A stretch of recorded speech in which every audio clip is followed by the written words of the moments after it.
Good idea when your wife starts that, I just don't like this, I just don't like that, for you to turn around and look her right in her God-given eyeballs and say, shut your mouth.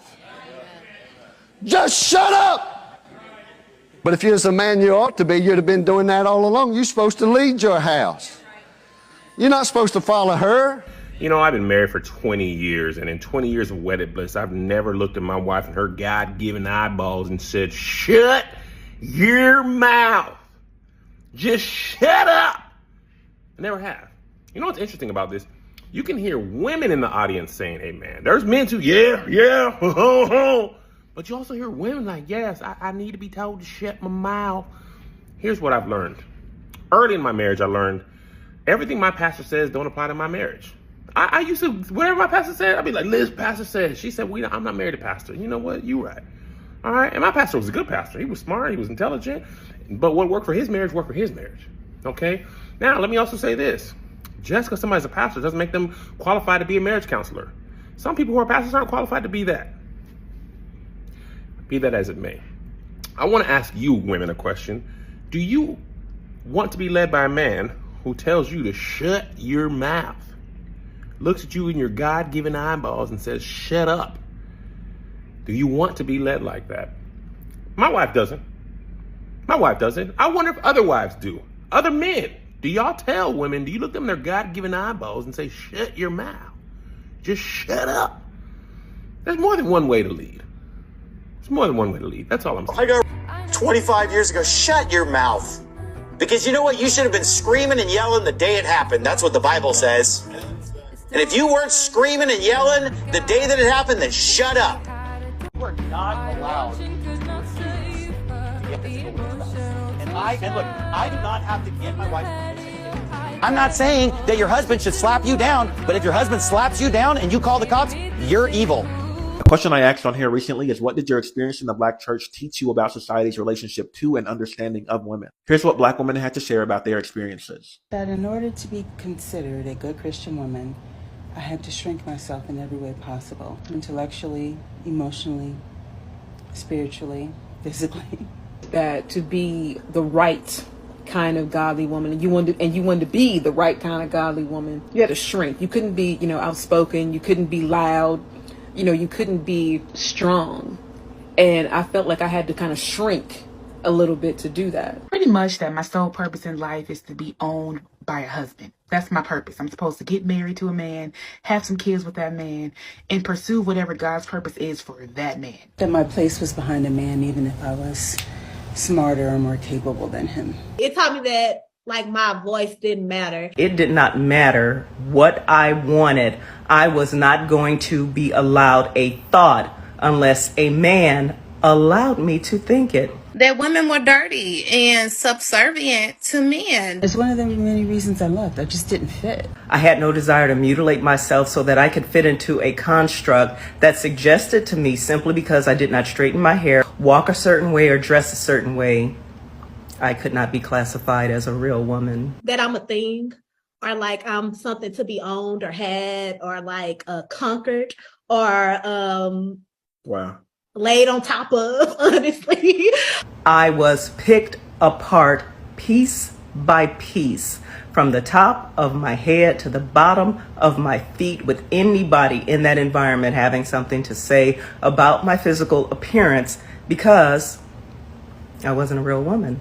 What I learned and what gave me my freedom to leave the church about 10 years ago was actually stopping and paying attention to when those Black church mothers were pulling me to the side and saying, baby, just take your time. Don't be in a rush. Don't worry about them kids. Don't worry about no husband right now. Travel, live your life, live your best life. Have great community, have great fellowship with amazing people, right? And these are from women who had already subscribed to the lie that the church and America continues to spew towards Black women. The ones of us who left, there's more than likely a Black woman who's been embedded in the church her whole entire life that leaned over, pulled out shirt tail, and was like, you know what, sis, let me go ahead and free you up. You don't have to subscribe to any of this, because there is life on the other side of the altar call. Like and follow for more content. lied to feminist women talking about how wonderful their life is because they don't have a husband, they don't have children. So they're showing, oh, today I slept in, I went to the spa, I went to Belize. They just talk about how nice their life is because they don't have the inconvenience of a husband and children. And these are young women who have been perpetually lied to. And I'm just telling you, if they do a follow-up at 50, they're not going to be happy. They're going to be working late. They're going to be lonely. They're going to have 7 cats and a couple of STDs. And then at Christmas, they're going to be all alone, very sad. And what they're not going to post is, I'm winning. By now, you're all aware of the loneliness epidemic that's going on with single men. And what I find really interesting is the amount of men that are coming to their aid. And rather than trying to encourage these men to be better catches, to encourage these men to be better partners, they'd rather try to guilt trip and shame women for not choosing them. Whether it's Tyler Perry saying, even if all he could do is pay the light bill, if he loves you, take him. And now you have this pastor. A pastor sounds like he's listening to these Manosphere podcasts. Even the pastor is saying that you're going to die alone. Even the pastor is saying that you might as well get you some cats. You didn't get that out of a Bible, pastor, but you did get it from a podcast. Why not tell these men to be better? Why not tell them to be more emotionally intelligent and to help out around the house and to be caring and thoughtful and loving and to not think that everything revolves around them? As soon as women start decentering men, you start seeing men from the pulpit to the parking lot, sliding down the wall, throwing up and crying and all of that. It's like, they'll do anything but change. They'll do anything but improve. They'll do anything but be a better mate. So now you have this pastor trying to guilt trip and shame women for not choosing these men. There's a reason why they're not getting picked. You tell women to pick better, and when we're not picking you, you get mad about it. It's because you're not better. Telling a woman that she'll be better off with just any of these men than being alone? There are worse things than being single. There are worse things than being alone.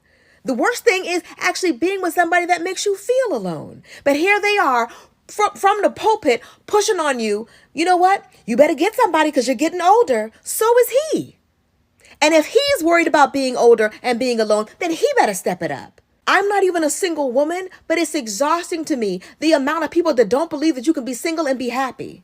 They could believe that you could be a George Clooney and a Leonardo DiCaprio. You could be a bachelor in your 30s and 40s and 50s and nobody bats an eye. I bet he's having the time of his life. But if a woman does it, oh, I'm sure she's miserable.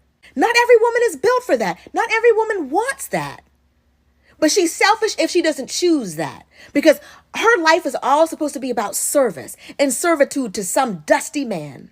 They hear you, pastor, but they're not buying it. They're not going to let you convince them that they're not happy when they know that they are. They would much rather be single and selective and waiting until they find somebody that's worthy of their choice than just settle for anybody because the men out here are lonely. When a man cheats, ask yourself, Father, in everything that you have written concerning me, is there a cheating man? And the Lord will say no. We say, okay, you man, you are a faithful man. Some of you need to just be prophetic. You know you love to discuss situations a lot. How I wish the women listening to me, you are faced with infidelity. I pray that you see beyond it. You begin to look at your man and say, you will stop cheating. I don't see you as a cheater. I don't see you as an abusive man. I see you as a faithful man. You speak it prophetically. You see beyond that broken relationship. And you say, Lord, as you leave, one of these days I'll see him come back home to only me. You walk with it every day. He comes back late, you say, you are welcome, my faithful husband. You see your stubborn wife and you say, I love you, my very submitted wife. It's not the same thing. You will hear me. You will listen to me. But you see, most of us have allowed what we are going through right now to override what we should see happening in the future. Let me tell you, affairs don't always last for long. I see when women are calling me, they say, Apostle, my husband is a cheater. So why do you expect a cheater to stop cheating? Even you have allowed the situation to decide your confession, not knowing what you say, you bring to pass. The Bible says you shall decree a thing and it shall be what? Established. Learn to declare what you want to see. Hold his hand and say, my husband, you are the richest man alive. He's broke. My husband, you are the most faithful man I know. Even when you saw a bad message, even when he slept over and never came back, you know that you know it has to end well. I know so many people have told you it will end in tears. It is theirs which will end in tears, not yours. Kai. Hey, you, yes. Come here, stay right. I want you to know something. The church doesn't care about you. The church doesn't care about people. The church cares about controlling women. The church cares about controlling what? The pussy. The church cares about controlling women so who have babies so that there's more worker bees for this fucking government. And not only that, there's more people to tie into the church. There's more people to control, more people to bamboozle, more generational people to keep spreading the lies that the church is about saving people and helping people go to heaven. You don't need the church to help you to go to heaven. That's why God is right there. God already has you predestined. God just want you to be awake, to realize that the church that was established, that killed Jesus, it wasn't about love and empathy. It was about the pussy. It was about women. It was about controlling women. It was about controlling life. It was controlling the portal of life. And who is the portal of life? Women. And what do women have? Pussies. So what is the whole point of this conversation? Women, wake the fuck up. Next thing you know, we can't even vote. That means all the women before us did all of that for nothing. The church doesn't care about you if you're a woman. It doesn't. I'm so sorry. It doesn't. It want to quiet you. It want to control you. And it want you to keep producing worker bees and more people to feel shame and guilt for existing. Because you know what? They're sinners and they're going to hell and they need to worship the Lord. But in reality, they just want to control you. They want to control women. They want to control the pussy. They want to control the port of life. And who's the port of life? Women. Are y'all picking up what I'm putting down? Okay. They're going to stay that way until they make themselves better choices. There's a woman on here that has 2 dogs and they are absolutely adorable. And she takes really good care of those dogs. Like she bathes them, gives them these like spa treatment for the dogs. I'm talking about cooking steaks for the dogs. Like the dogs eat better than some human beings. And it's just a single woman just taking care of those dogs who treats them like they're her children. The men in the comment section, the way that they are jealous of literal animals. The way that these puppies have these men, they're boxers in a bunch. It is insane. But they feel like all that effort is wasted. Like, because they want one of them to deserve all that effort. Why isn't she making a steak for one of us? Why isn't she clipping our toenails? Why isn't she sir? Some of these men, they only think that women are here for their utility. You're only here to be in service to one of them. So if you're out here and you're not serving one of them, they feel like your life is being wasted. How dare you cook and clean and you're not doing it for one of us? So I watched a video of a pastor preaching to his people, telling them specifically, if you're a woman and you're a career woman, make sure that when you get home, the first thing you do is drop your career outside before you enter the house so that you can be a submissive wife to your husband. Have you ever heard anywhere that a pastor tells that to a man? Never. They would never do that. Why? Because men would not even take it lightly with them. They would not take them like that because all of them, at the end of the day, they know that their ego is like this. And they will never accept things like that. They would never submit. They will never give up themselves or make themselves feel small for anybody, even if it's their wife. So why do women accept when pastors tell them that, oh, be submissive, or leave your career outside, be submissive, do this, do that? Like, why is your own success or why is your moving forward, why is your husband threatened by it? Don't you see a problem with that? If Christianity was good for us, the U.S. government wouldn't want us to practice it. Okay, wait, hey, come back. All my Christians, I grew up Baptist, Catholic, Mormon, bring it back. Hear me out. The U.S. government doesn't give us a livable minimum wage because it's profitable. They don't give us health care because it's profitable. They don't give us healthy food because it's profitable. They don't give us a good education because it's profitable. You know what they do give us? The 10 Commandments in a Bible. All I'm saying is that there is something about Christianity, and they brought it with them. They've been using Christianity to witches, which are just women being women alive with lady parts. They've used it to Muslims, which, 9/11 that happened, but did it really? That's a whole conspiracy. And then even on top of that, even if that did happen the way that they said it happened because the U.S. was over there messing with their stuff and they decided to fight back. They never say, they always say terrorist, but they never say what drove someone to be a terrorist. They never say, they never talk about what they did to make people mad and make them fight back. They just say, oh, look, they fought back. That is narcissistic, retaliation abuse or something like that. Where narcissists poke their victim, and then when the victim finally fights back, they're just like, oh my God, look, this person is crazy. Does everyone see this crazy person? If that's not USA with the 50 stars on that flag, I don't know what is. So I was just thinking about that. It really blew my mind. I'm like, the way that this country pushes Christianity, although it's been used as a lever to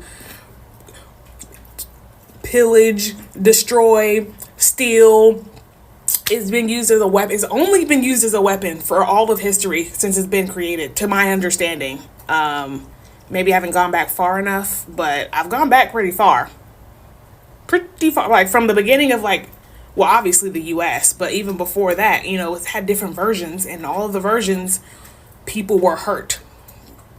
So it's giving, I can't tell you the exact way that Christianity is profitable, but here in America, capitalism is king, and it's only pushed onto the citizens at a mass scale if it's going to cause someone at the top to be richer. I don't know if it's, we all know that, churches are non-taxable organizations, and there are tons and tons and tons of very rich pastors, but so could be that, could be using the churches to funnel money. That's happened. I don't know what it is exactly. Well, and then there's also the patriarchy, of course, because Christianity and that in the Bible, all through the Bible, just talks about how women are good for nothing but being incubuses for their husbands, and that's really all there. It's all you're good for. So there's that.